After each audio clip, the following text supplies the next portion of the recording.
پنالتی‌ها و این بازیکنان دو تیم پشت ضربه پنالتی قرار گرفته.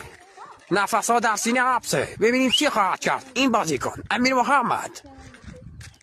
دروازه‌بان محمد رضا حرکت میکنه، ضربه رو میزنه و توی دروازه گل به ثمر میرسه. 1-0 آرسان هیوندای.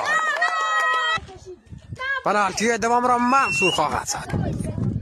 آزیان پرسپولیس حرکت میکنه، ضربه رو میزنه و تو به کنار دروازه به بیرون میره. رضا یا راوی پوک آیا پنالتی رو گل میکنه یا خیر؟ حرکت میکنه، ضربه رو میزنه، گل توی دروازه. آخشیا بازیکن آفریقایی 2-0 حرکت میکنه، ضربه رو میزنه، گل. یه گل میزنن یاران پرسپولیس. تا برادر رضا از شهر سردشت حرکت میکنه، ضربه رو میزنه و به بیرون میره. فرهاد چیکار میکنه؟ ضربه رو میزنه، گل توی دروازه.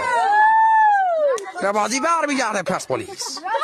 توی دروازه محمد رضا پنالتی رو گل میکنه. بارسا نفس‌ها در سینه حبسه.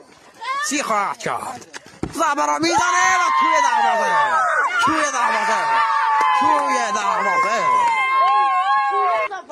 محمد با حمید رضا در مقابل هم، ضربه رو میزنه، میگیره.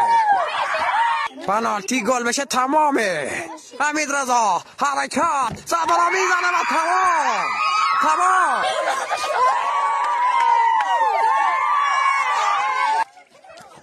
و جام را به سکوی قهرمانی میبره دختر ترکیه.